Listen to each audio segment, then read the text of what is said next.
Cuando hablamos del entrenamiento de tenis de competición en los clubes de nuestro país, los entrenadores cualificados trabajan mucho en lo que son aspectos técnicos del jugador, lo que es repetir derechas, cruzadas, paralelas, revés cruzados, paralelos, el smash, el volley, el approach, el saque, el revés. También introduce muchas charlas más o menos formales sobre aspectos tácticos del juego, cómo aprovechar las fortalezas, saber situarte en un partido, aprovechar las debilidades del contrario, etc. También introducen charlas motivacionales. Un buen entrenador habla mucho con su jugador, escucha también mucho. Trata de motivarlo para que entre con la mejor mentalización posible en el partido de competición. Tenemos también que los clubes están muy concienciados con el tema de la fisioterapia, cómo prevenir las lesiones o una vez que haya lesiones, pues trabajar en ellas. Contienen programas físicos para el fortalecimiento del jugador, horas en el gimnasio, correr, etc. Y por supuesto, por último, tienen también en cuenta lo que son las dietas. Una alimentación apropiada conseguirá el rendimiento adecuado. Para que se vea más clara mi idea, voy a poner un ejemplo gráfico. Os presento el modelo Shell. El modelo Shell es un modelo que se utiliza en psicología aeronáutica para explicar la probabilidad de que ocurra un error en aviación. Yo lo usaré para justificar la necesidad de introducir el entrenamiento mental en los programas de entrenamiento de los jugadores de tenis de competición. Para el entrenamiento de este deporte, los clubes cuentan con pistas de tenis de distintas superficies, elementos de apoyo como son los conos, las redes, dianas, escaleras de agilidad, gomas elásticas, etc. Cuentan cada vez más con dispositivos como tablets para el visionado de técnicas o tácticas concretas, las cámaras fotográficas también, las videocámaras. La tecnología crea elementos de nuestro deporte cada vez más desarrollados, como tejidos técnicos para la ropa, fibras especiales para raquetas y cuerdas, y un sinfín de innovaciones que, todas en conjunto, influyen mejorando el modo en que el jugador entrena y compite. Estos aspectos podríamos etiquetarlos como aspectos de hardware.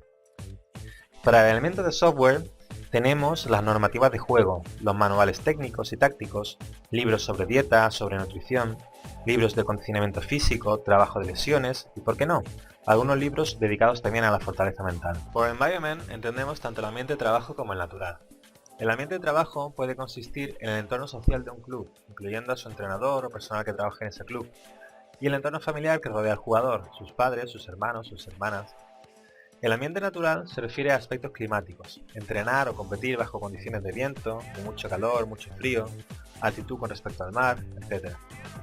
Por último tenemos el liveware, es decir, el factor humano, las personas. Mientras que el entrenamiento tiene muy en cuenta factores de hardware, de software y de environment, al menos algunos aspectos de este último, olvida casi siempre aspectos del jugador, las variables mentales y emocionales que van a tener mucho que ver con su rendimiento físico y deportivo, sobre todo en el ámbito de competición. Dejan al azar este importante factor sin cuyo entrenamiento se está dejando coja una mesa de 4 patas que constituye un programa completo de entrenamiento. Imaginemos por un momento una mesa, en la que cada pata va a representar las distintas áreas específicas de entrenamiento. Una sería el aspecto técnico, otro el táctico, otro el físico y por último el aspecto mental. La última pata, si no le damos la atención que merece, dejaría coja nuestra mesa. ¿Se le está dando la importancia que merece este factor humano y el entrenamiento del aspecto mental del jugador en los programas de entrenamiento de tenis de competición hoy en día? Veamos esta cuestión. La práctica de cualquier deporte, en concreto la práctica del tenis, va a proveer de importantes valores al jugador, como son valores sociales de deportividad, de coraje, de respeto a las normas, de participación, de importancia del sacrificio, etc. El tenis también permite, gracias a su práctica diaria, ejercitar una serie de habilidades mentales, como son la atención y la concentración, la coordinación psicomotora, habilidades visoespaciales, planificación, así como promueve bastante el autoconocimiento y la gestión de las emociones. Cada vez más entrenadores de todo el mundo se interesan por programas de entrenamiento mental y asisten a cursos formativos para poder dar mayor calidad a sus acciones formativas. El entrenador, por otro lado, en su relación estrecha con el jugador, va a ser el principal termómetro de la motivación del jugador y va a ser una figura fundamental para que este termómetro puntúe siempre alto, aportando los refuerzos oportunos, creando las sesiones de entrenamiento suficientemente estimulantes, adaptándolas al nivel del jugador, va a ajustar las expectativas de este para mantener su interés por seguir aprendiendo y mejorando, estableciendo con él también objetivos realistas y alcanzables que le permitan un progreso constante y satisfactorio. Todo esto está muy bien, pero no es suficiente. Son tantos los roles que ha de asumir el entrenador que acaba por dejar en el olvido el aspecto de entrenamiento mental, quedando huérfanos de atención la intervención en áreas psicológico-emocionales.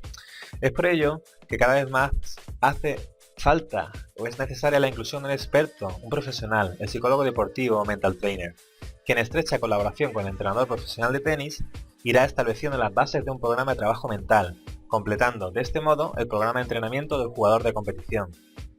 Permítanme ponerles un ejemplo que no tiene nada que ver con el tenis. En la Fórmula 1 ocurre constantemente que una mínima mejora tecnológica en el coche le va a permitir correr vueltas al circuito una fracción de segundo más rápido que sus competidores.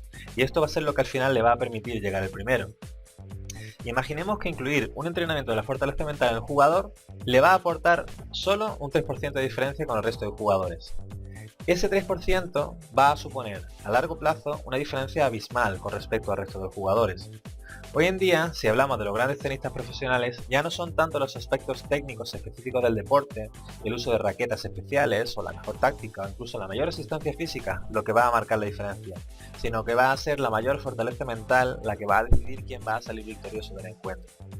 En un futuro no tan distante, será el entrenamiento mental especializado el que aporte ese 3% mínimo pero definitivo que decantará la victoria de aquel jugador de competición que con mayor atención haya cuidado de este aspecto.